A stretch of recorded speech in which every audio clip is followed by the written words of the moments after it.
Olá, Perspectiva no Ar.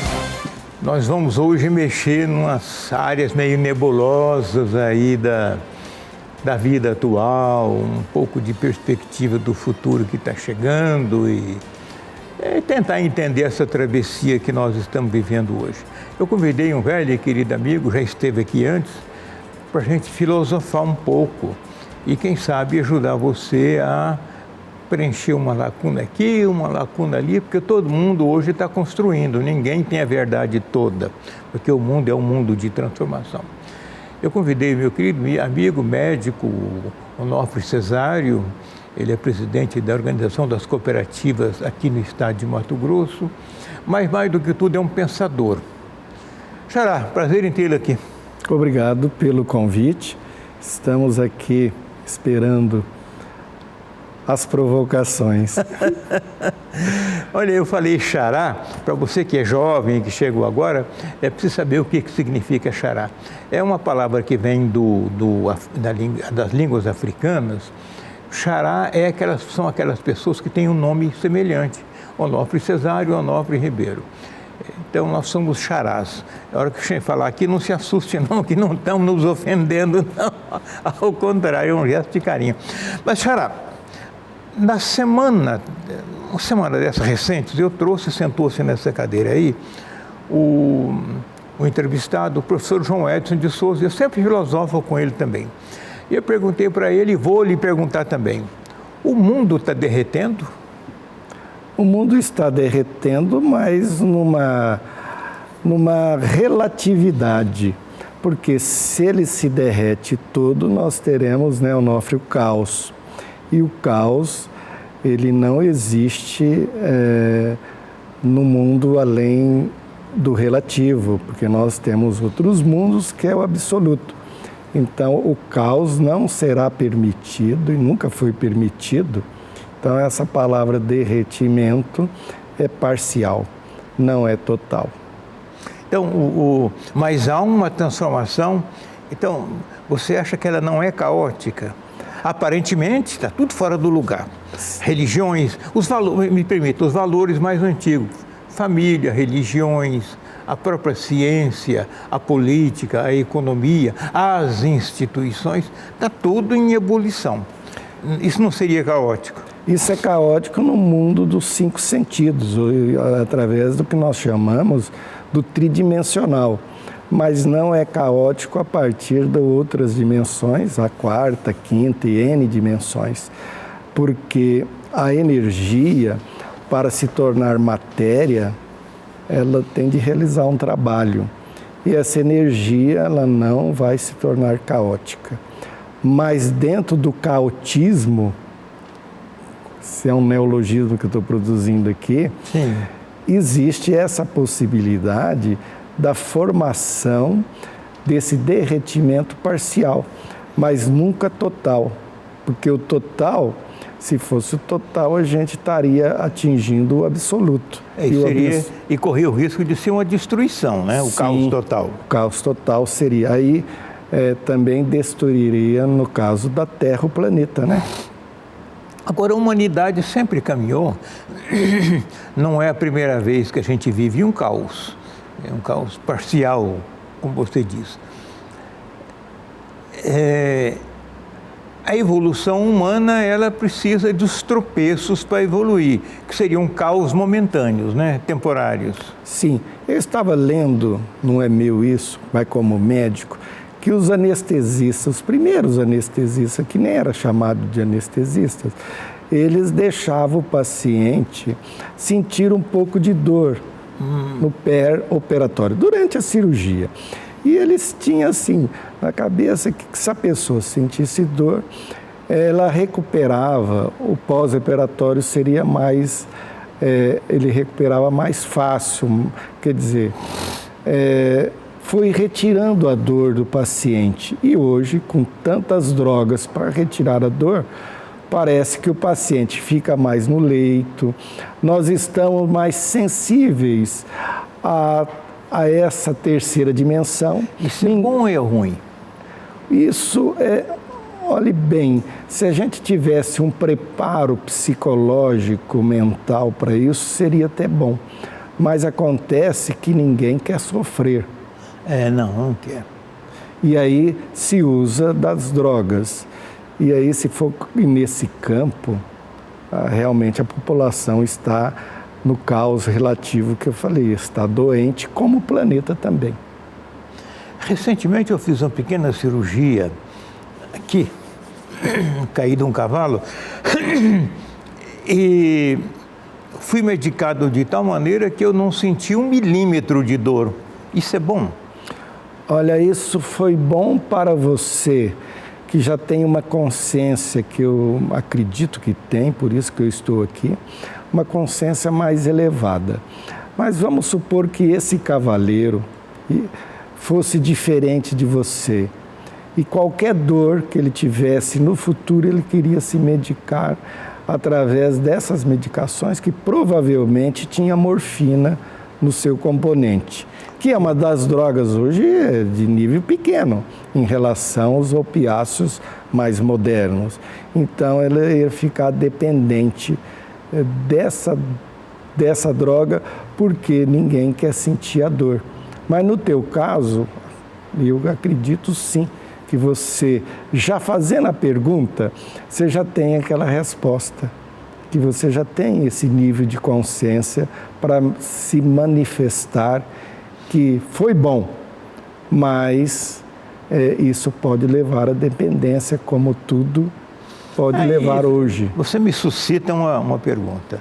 A dor é necessária para uma tomada de consciência, para uma mudança? A mudança coletiva, que a gente hoje disfarça muito com drogas que são medicamentos ou drogas não medicamentos. Olha, a dor e o sofrimento está relativando o não conhecimento de alguma verdade mais absoluta. Porque se ela pode levar a um indivíduo despertar a sua consciência, ela tem um fator positivo, e o sofrimento. Mas por que nós sofremos? Falta de conhecimento. E falta de conhecimento advém da não educação, que seria o ideal para todos nós. Vamos pegar a minha cirurgiazinha aqui no ombro, que é uma cirurgia simples, não foi complexa. O chato foi carregar uma coisa aqui assim, para manter o braço nessa posição. Uma coisa de espuma aqui assim, muito incômoda. Eu cheguei no Detran, estava renovando a carteira, carregando aquela coisa assim. Aí um moço, que eu nunca conheci, me fez uma pergunta assim, bem sacana mesmo, né, para sacanear, no bom sentido. Ele disse: o senhor está vendendo CD? Aqueles CDs piados. Aí eu achei muito divertido aquilo. Mas fora isso, eu não tive dor e tive pouco incômodo. Claro que os medicamentos que eu tomei eram drogas farmacêuticas, farmacológicas, né? Mas e as não farmacológicas? Elas estão dentro do caos? As não farmacológicas, a gente tem de entrar num campo que a própria ciência ainda muitas vezes não reconhece, que são as armas mentais, né? E isso, quando nós entramos, nós vamos entrar num campo que na doutrina espírita fala de mediunidade. Em outros nós falamos de paranormais. Sim. Então eu estava até lendo recentemente por que as cirurgias espirituais de José de Arigó eram feitas abrindo tecidos, né? Porque poderia ser feito em outro nível energético. Sim. E a pessoa explicando, e eu achei boa a explicação dele. Olha, precisava provar que não precisava de asepsia, não precisava de anestésico, porque no nível energético, antes do físico, vem o mental espiritual, que domina esse tipo de dor. Então vamos lá. No caso do seu ombro, criou em você uma expectativa de sofrimento. Você deve ter essa expectativa. Sim. Com a ciência moderna, tirou aquela expectativa do sofrimento, que foi a dor física. Mas produziu em você, consciente ou inconsciente, um hiato, ou seja, um repouso para você numa nova experiência. Por que foi lesado o ombro? Você caiu do cavalo, né? Uma idade igual à sua, nem todo cavalo, nem todo cavaleiro, né? Então, olhe bem, não criou em você, tanto inconsciente ou consciente, uma expectativa de mudança? Então, sim, essas mudanças é que nós queremos tratar aqui no seu programa.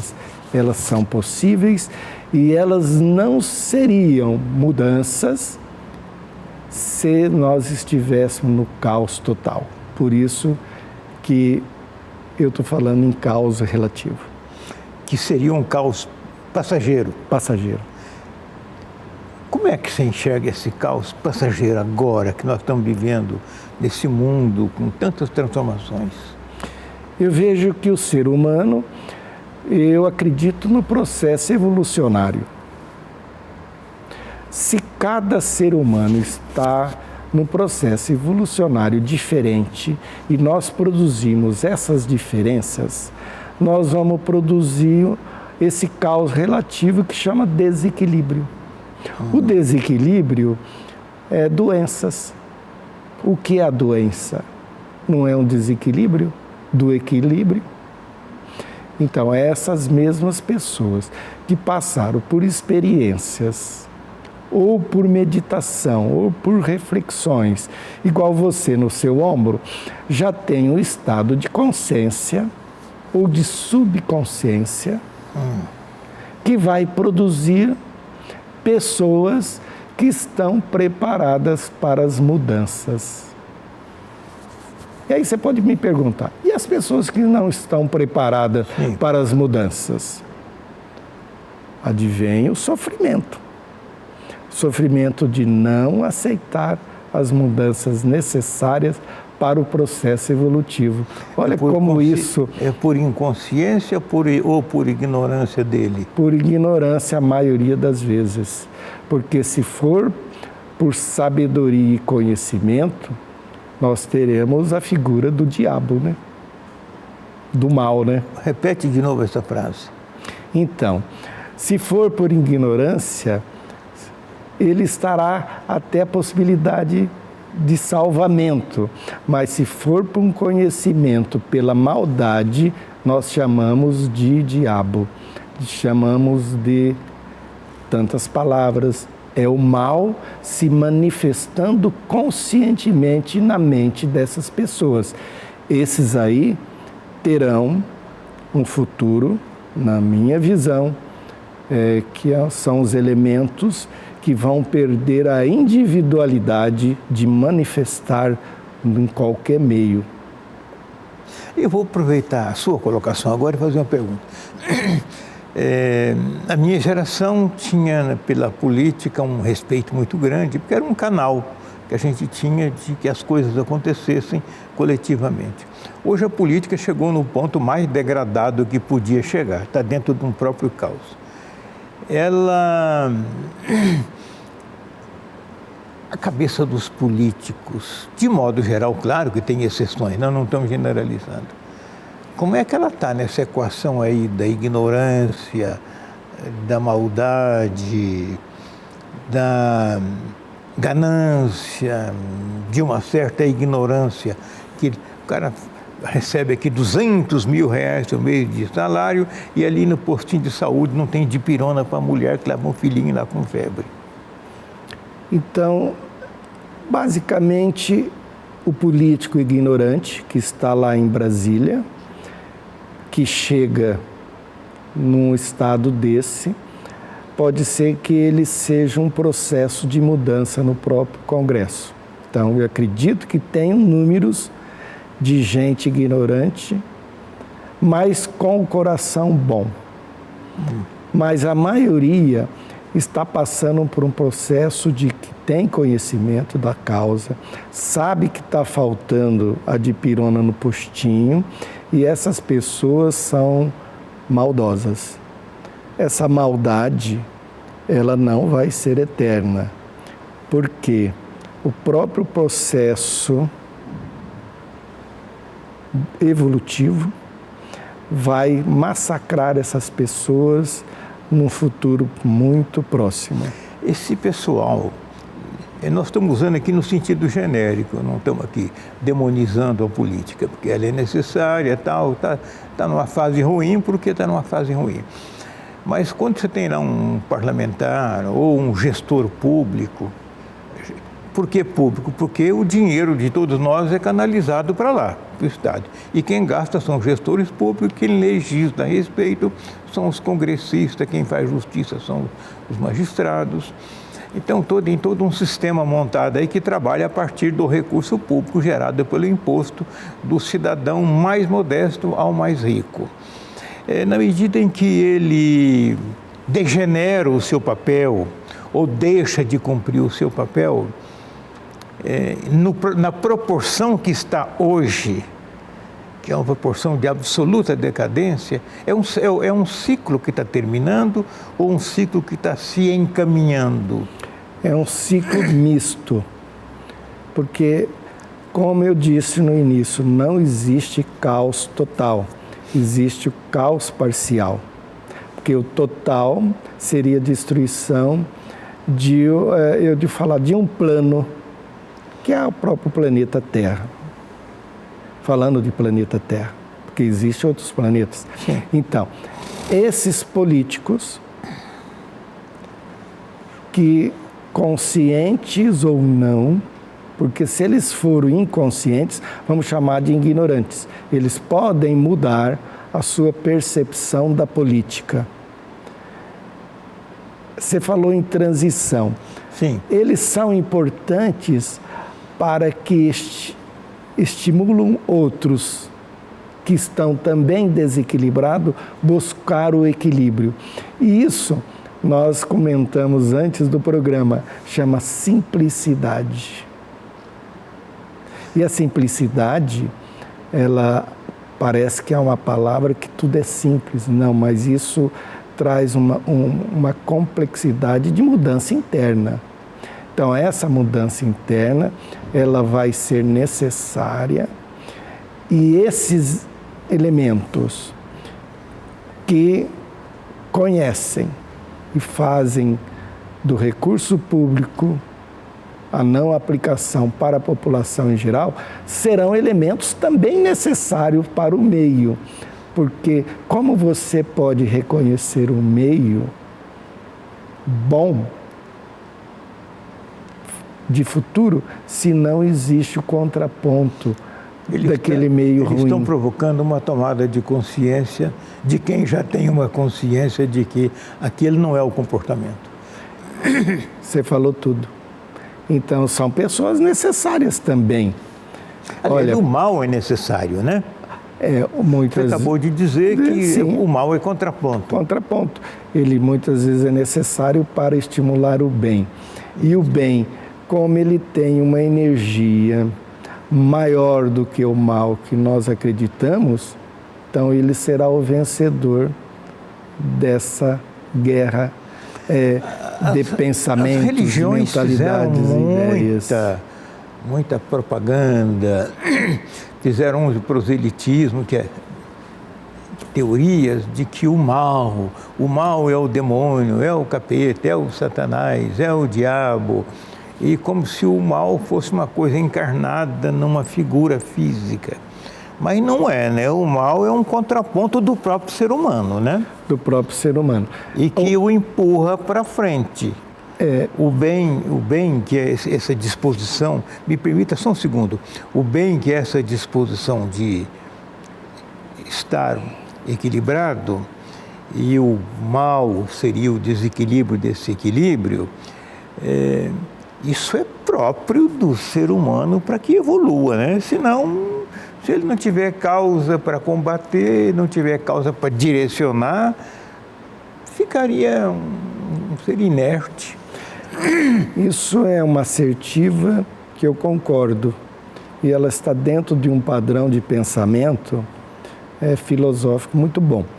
Olhe bem, como o bem, que é o ideal, mas não é o real de hoje, ele pode ser construído. ele pode ser construído através do meio físico, do meio da manifestação física do homem. Qual é a manifestação física do homem hoje? É uma manifestação da maldade. Na realidade, o mal está vencendo o bem. Se a gente ir por essa assertiva do físico, da terceira dimensão. Mas essa dimensão aqui é ilusória. Tão ilusória que ela passa por processos e aí sim o não ilusório vencerá o ilusório. Fazendo o quê? Despertando consciência. Então, respondendo, o estado de consciência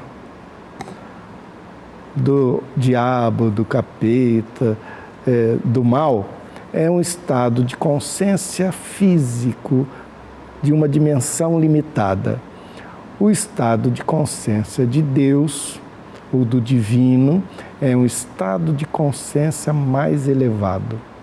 O mais elevado... E mais expandido, né? Porque ele é princípio criador. Princípio criador.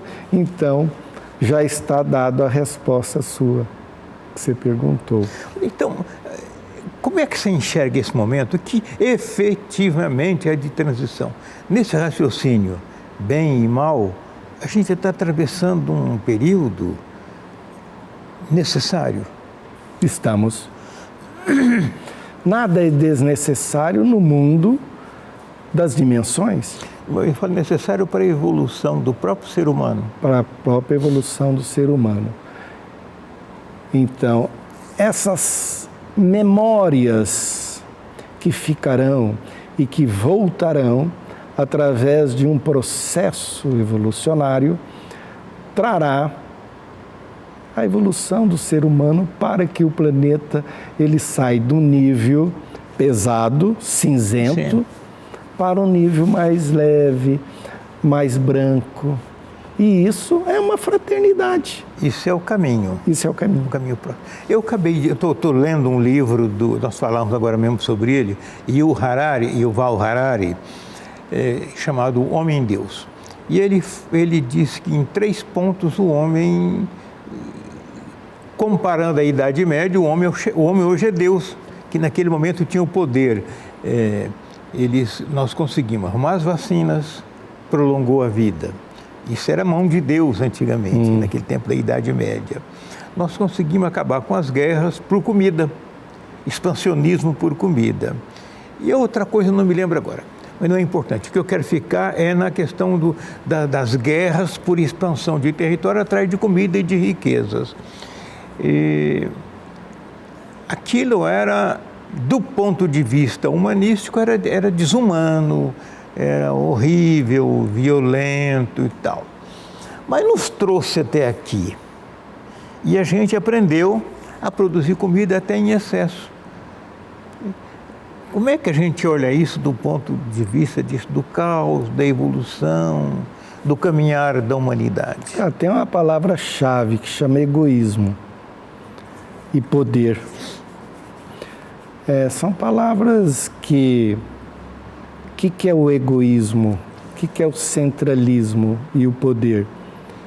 Então, esse tipo de mentes, de indivíduos, vão defender hoje a guerra por uma outra maneira de ser. Não é por comida, nem talvez um pouco por expansão, mas será por outros motivos. Eu se pergunto, quais são os motivos, então, de uma guerra? De uma guerra atual. Atual. Por exemplo, Rússia e Ucrânia. Olhe bem, vamos responder assim simplesmente. Vamos ver os dois lados. Um lado, a Rússia tem a OTAN apontando mísseis para ela. É isso. E aí ela não vai ficar parada porque ela tem o poder de armas também. E aí vai criar um conflito entre essas nações. E esse conflito é baseado no egoísmo. tanto do egoísmo de um lado quanto de outro. Um de expandir, o outro o caso da Rússia de expansão, da Ucrânia de resistência. Sim. Defendo o meu território, você quer atacar o território. No meio está o egoísmo, lado a lado. E lado a lado. Então, se você fosse um cidadão russo hoje, de 45 a 50 anos, que viveu a queda do Muro de Berlim. Olha, nós tínhamos a União Soviética. A gente dominava um grande território. E hoje nós somos só a Rússia. E perdemos nossos territórios. E aí tem o Putin, que viveu isso também. Sim. E aí esse egoísmo de um lado, nós perdemos. Então, analisando... Tivemos poder e perdemos. Perdemos. E nós vamos analisar as guerras mundiais, a Primeira e a Segunda Guerra Mundiais. Os russos perderam mais vidas humanas do que qualquer outra nação. Os Estados Unidos perdeu pouca gente. Então, diante disso, poder e egoísmo, vai surgir o conflito que surgiu. Então, essa guerra Rússia e Ucrânia, ela foi construída bem antes do que agora atual, né? Ela é um processo que veio de longo tempo. Será que se fosse pensado uma estratégia melhor da União Soviética, com seu potencial de armas, com a OTAN, Estados Unidos, olha, se nós queremos a paz, nós podemos ter uma estratégia um pouco melhor do que a guerra. Mas isso não foi pensado. Por quê? Porque o resultante maior foi o egoísmo dessas nações, dessas mentes. Então, a solução, Onofre, Xará, está num processo de conscientização de mais pessoas pensando dessa maneira e que existem até no meio político. Até no meio político. Pois é, aí você falou agora mesmo que a gente está numa fase evolucional. Faz parte dessa evolução para chegar numa fraternidade num determinado momento, daqui a 20 anos, 30 anos, 50 anos? Faz, porque todo corpo celeste, e que eu estou falando planeta, possivelmente outros habitados, passaram por esse processo. Porque, olhe bem, não é milagre, não cai do céu, você tem de ter eus evoluídos, pessoas evoluídas, para chegar nesse nível de consciência. Se o nível de consciência do meio ambiente nosso, de Cuiabá, vamos Cuiabá, fosse, olha, vamos ter a consciência que nós vamos ter dengue, já está tendo pandemia de dengue. Sim. Olha, anda um pouco em Cuiabá que você vai ver que é impossível você controlar o mosquito nos nossos terrenos que estão aí abandonados, crateras cheias de água. Lixo mal coletado. Lixo mal coletado. Então, quem sofre? Sofre a população, sofre todo mundo. Sofre o rico, sofre o pobre, sofre o político. Porque isso é uma guerra? Isso é uma guerra. É uma guerra que ela é subliminar. Muitas vezes não despertada nas consciências das pessoas ainda. Se você não limpa o seu terreno, se você não, a sua casa está lá cheia de vasos de água, então isso é inconsciência, é uma ignorância. Então, por isso que eu acredito que a educação será a base das mudanças. Educação consciente, não a educação ideológica predeterminada por alguém que acha que é dono da verdade. Isso não leva a nada, né? Nós estamos fechando o primeiro bloco conversando com o Dr. Onofre Cesário, meu xará. Lembrando que xará é pessoas que têm o mesmo nome, é um tratamento carinhoso que vem lá do Brasil colonial. Foi trazido pelos africanos essa expressão xará, como tantas outras. Tinha uma expressão na minha infância chamada malungo. Malunga quando nascemos em datas próximas. Então, o xará é uma coisa parecida também. Voltamos em seguida.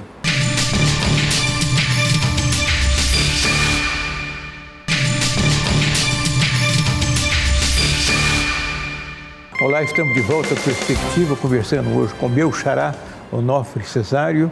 Ele é médico, mas antes de tudo um pensador. E estamos aqui filosofando.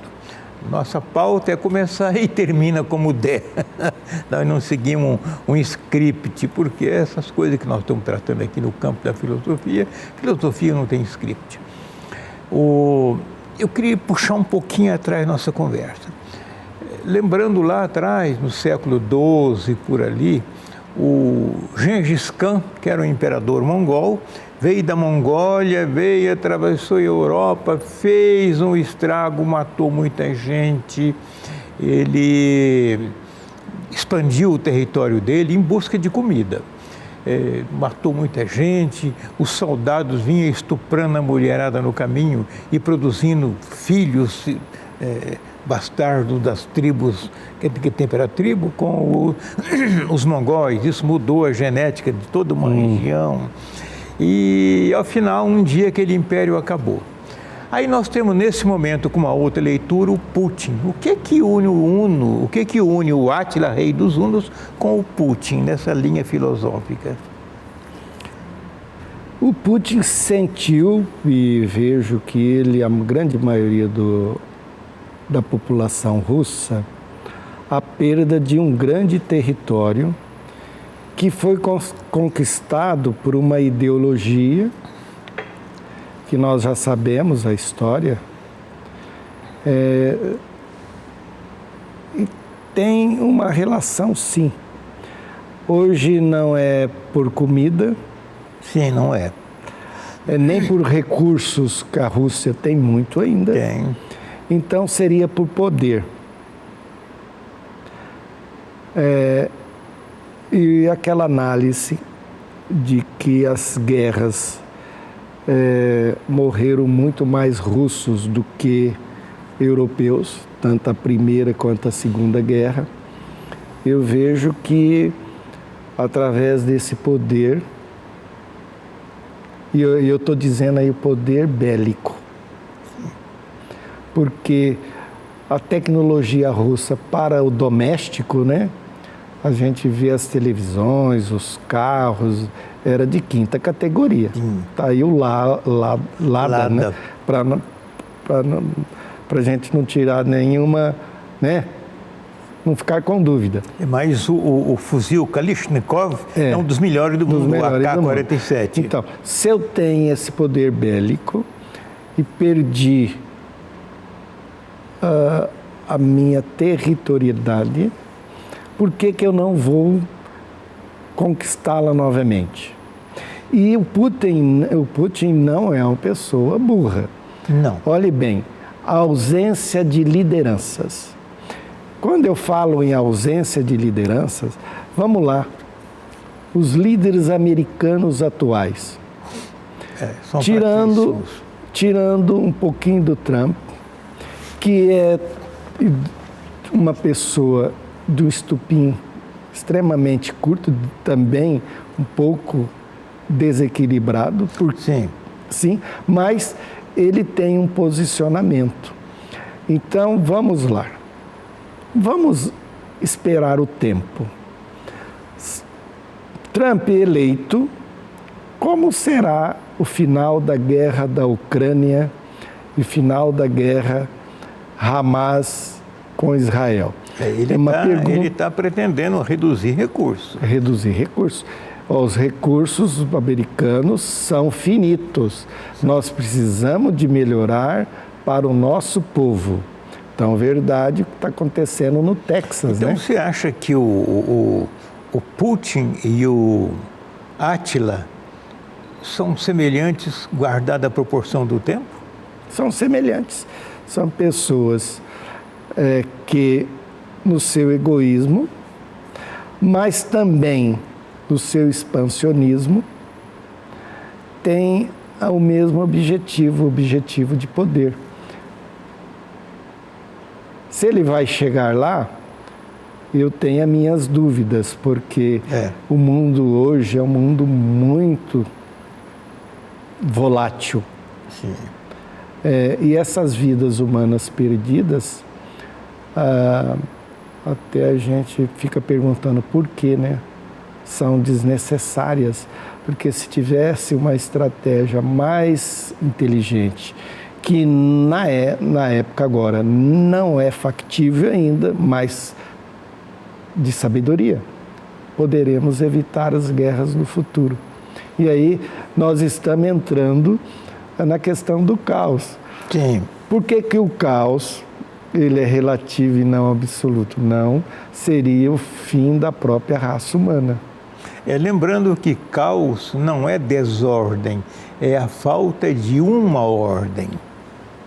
Exatamente. E essa ordem agora, nós estamos... Em que momento delas estamos? Nesse momento de construção, perda de vencimento de uma era e construção de outra. Em que momento nós estamos? Esse ciclo é necessário. E se a gente for colocar em anos, de ciclos em ciclos, se completa, o planeta tem de completar esse ciclo, porque ele não está definido no mundo físico, ele está definido no mundo que nós chamamos de espiritual. Mas eu posso usar um outro tipo de palavras. Posso usar dimensão. Ele está definido no outro nível dimensional, que aí sim cabe o absoluto. Se o absoluto está definido que ele tem de passar, então ele fecha o ciclo. Por isso que eu acredito que nós fechamos o ciclo, estamos no novo e novas consciências serão construídas ou vão receber novas consciências. Já estão sendo, né? Já estão sendo. Porque nós temos de um lado um mundo que ainda guerreia, Israel, Hamas, Rússia, Ucrânia, aqui a Venezuela querendo invadir a Guiana, e na África há conflitos muito grandes. A Síria. A Síria que está... O Oriente Médio que não está em paz, o Iêmen que está brigando lá, o Irã pondo fogo no Sírio, a China lá mais adiante pondo fogo no Sírio mundial. Tudo isso é um momento de transição para Sim, e outros grupos fazendo conscientemente a mudança. Vamos dar exemplo desses que estão fazendo?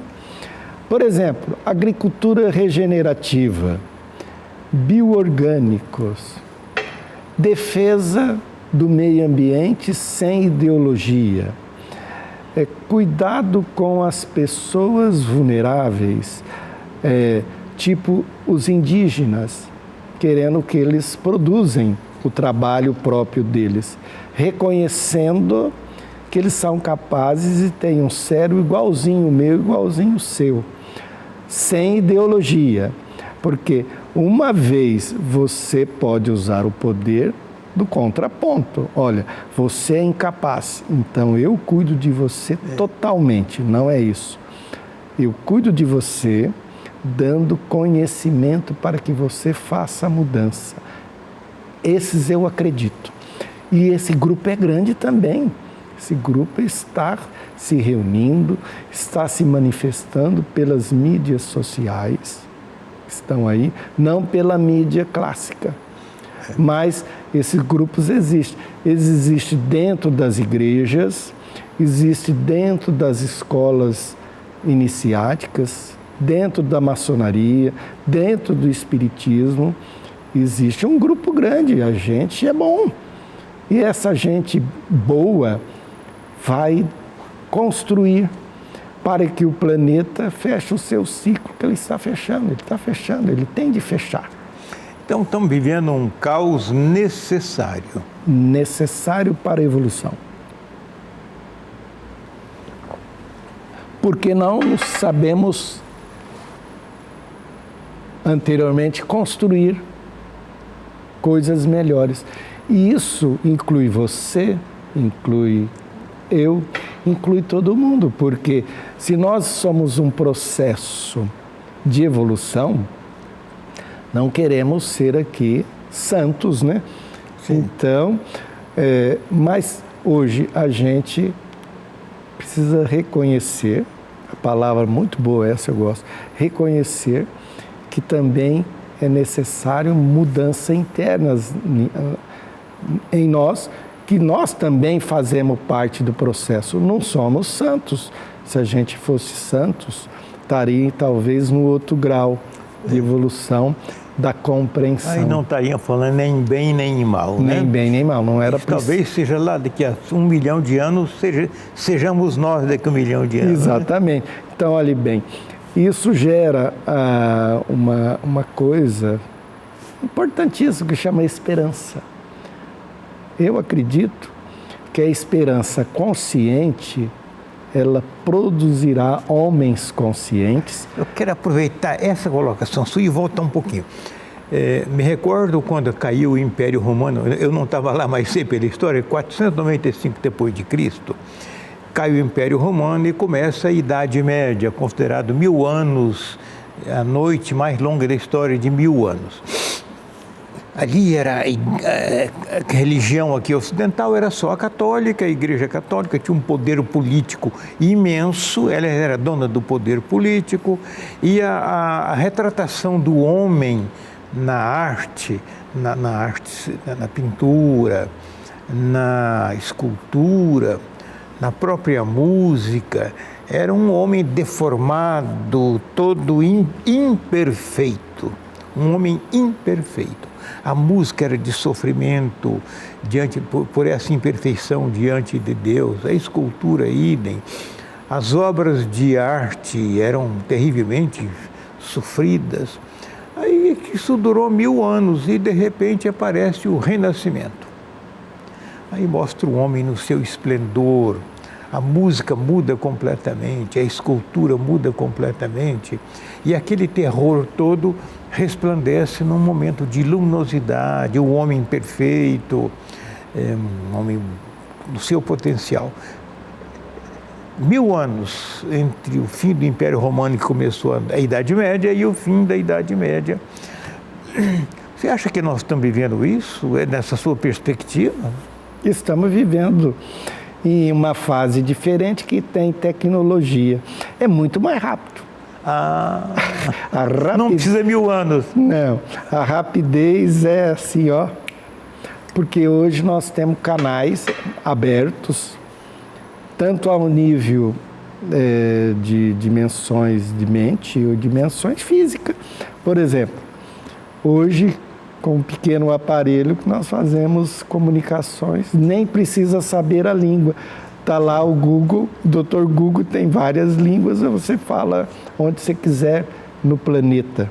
Então, o tempo e o espaço diminuíram. Eu me lembro, você também, que nós somos de gerações próximas, lá na minha infância a gente cresceu ouvindo que tinha que respeitar os mais velhos porque eles sabiam das coisas. O padre, a professora, o político, o delegado de polícia, o advogado, o médico, a gente tinha uma reverência por essas pessoas porque elas tinham o conhecimento. O padre, então, esse nem se fala, ou o pastor, ou outro líder religioso, né? Hoje um celular de R$300 detonou esse povo todo porque ele dá acesso ao Google. A gente evoluiu nisso? Evoluiu muito. Então, a tecnologia, se ela não fosse possível manifestar na Terra, ela não manifestaria, porque isso veio de fora. É um acelerador. Acelerador. Por exemplo, Nikola Tesla, que é hoje reconhecido aí no mundo. Tem a empresa do Tesla, né? Todos esses cientistas, você acha que eles não tiveram comunicações extras para que a mente deles... De outras dimensões. Então, olhe bem, o próprio Einstein, ele falava... Ele admitia. Admitia, as ideias vêm de Deus. Agora, a palavra de Deus, ela está muito desgastada. Vamos supor que hoje eu falo... Porque Deus foi personificado e ele não é, ele não é pessoa. Então, vamos mudar. Se o Einstein me permitisse, eu mudaria. Falava, as ideias vêm de um estado de consciência superior. Seria mais aceito, até pelo que não acredita, né? Sim, é verdade. Porque se eu personifico, fala, pô, mas as religiões é que elas aprontaram, então eu prefiro ser ateu, né? Por esse Deus, jamais, né? Jamais, né? Aí, o Xará, nesse ciclo novo que está se fechando, as religiões parece que estão perdendo e vão perder o espaço porque haverá uma nova lógica, né, de relacionamento com o universo, com as dimensões. Sim, a palavra aí chama espiritualidade, mas eu posso substituir a palavra espiritualidade, porque o indivíduo vai confundir, né, com espírito, espiritismo, não é isso? Que é uma boa doutrina, não é isso? Mas eu posso falar de um estado de consciência mais sublime, que nós estamos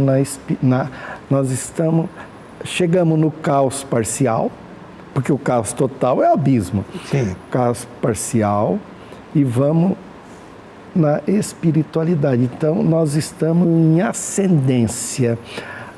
As religiões, algumas japonesas, ela fala que nós estamos saindo da madrugada, né? Estamos indo para a luz. Então, o que nós queremos? A luz.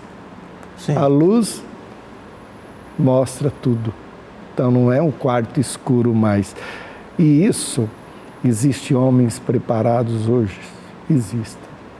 Existem mentes preparadas? Existem. E não são poucos não, viu? Esse time aí é bom também. Pois aí você está tocando num ponto. Lá atrás se falou da falta de liderança. Usou o Trump como um exemplo. Sim. É uma liderança discutível. E um país como os Estados Unidos não tem mais líderes fora ele. O Brasil não tem líderes. Não.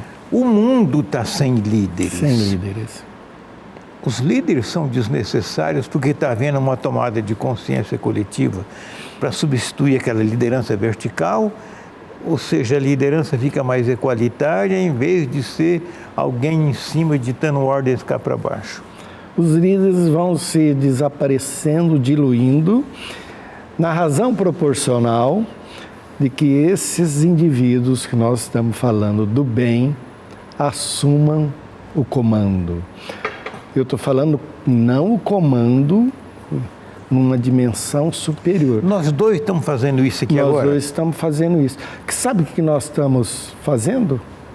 Educação de alto nível, de consciência. Só que ela será reverberada na razão proporcional de que as pessoas precisam estar na mesma sintonia com nós dois. Se não tiver sintonia, é a mesma coisa de você assistir uma palestra de Einstein, você fala, não entendi nada, porque nós não fomos receptivos, a gente não tem. Mas no público aí... Se a gente tivesse uma lente que mostrasse esses pontos de luz, vamos chamar de ponto de luz, esses pontos de pessoas que estão comprometidas, né? Conscientemente comprometidas, e às vezes até inconsciente, né? Bem consciente. A gente teria muita luz? Muitos pontos de luz? Eu diria para você que teria. Eu garanto para você que tem muita gente ligado no que nós estamos falando. E não precisa ser autoridade, não, né? Não, e nem precisa ter intelectualidade. Olha, não precisa ser doutor. Me permita, nós dois estamos aguardando ali no camarim, a hora de ser chamado aqui pelo Vitor, e estamos filosofando com um rapaz que estava limpando lá o camarim. E nós estamos vendo que aquele é um rapaz muito simples, aparentemente, mas na simplicidade ele é de uma complexidade humana, porque o ser humano é por natureza complexo. Então a intelectualidade não é das letras, né? É da vida. É da vida. Então, fosse assim, a gente poderia discutir aqui sobre uma palavra que pouco conhecida, que são os arquétipos, né? Arquétipo. Por exemplo, tivemos agora em janeiro, né, dia 6 de janeiro, foi o nascimento da Joana d'Arc, dia dos reis, né? E ela, hoje lá na França, se você perguntar de Joana d'Arc, ninguém sabe quem foi Joana d'Arc. E ela, em 1214, quando nasceu, apunhou a bandeira da fraternidade e livrou a França da Inglaterra e depois foi traída e queimada na fogueira. Giordano Bruno, mesma coisa, era um padre da Igreja Católica que manifestou diferente. Então, olhe bem, essas pessoas carregam um arquétipo, ou seja, uma marca, um signo sinal. Um compromisso. Um compromisso. E esse compromisso vem de cima, não é dele. Esse compromisso vem lá. E ela, Joana d'Arc, o arquétipo da coragem. São Francisco de Assis. Francisco de Assis, bondade. Bondade. O arquétipo completo, Jesus Cristo. Olha, e quantos tem? Giordano Bruno, Allan Kardec, podemos falar, é um arquétipo. Sim, com mudanças. Chico Xavier. Hoje o Divaldo Franco. Que está seguindo, hoje convivendo conosco. Então, existem esses arquétipos que assumem e vão, e são os verdadeiros obstinados, né? Eles muitas vezes, a maioria morrem. Quantos morreram na fogueira, né? E não pode matar, a carne é ilusória. Mas as ideias ficaram. Xará, o nosso tempo se foi e a gente está no meio da filosofia, né? Sim. Isso nos leva à ideia de que precisamos conversar outra vez. Eu estou aqui aberto e a gente vai aprendendo, vai compreendendo, e quanto mais aprofunda nessa razão filosófica, mais simples a gente vai ficando, apesar de eu sou egoísta ainda, né? Mas eu estou aprendo com o Onofre, aprendo com o cameraman, aprendo aí na rua, aprendo no cooperativismo. A sambista carioca Bete Carvalho tinha um samba muito bom que dizia assim: quanto mais a gente ensina, mais aprende o que ensinou. Muito obrigado pela nossa conversa de hoje, e já fica marcado que num momento desse eu peço socorro. Aqui tem umas 5 ou 6 pessoas que eu peço socorro.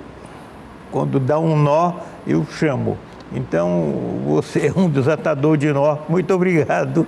Então, eu agradeço, em nome do bem, a oportunidade dada a mim como veículo, e obrigado. Até a próxima semana.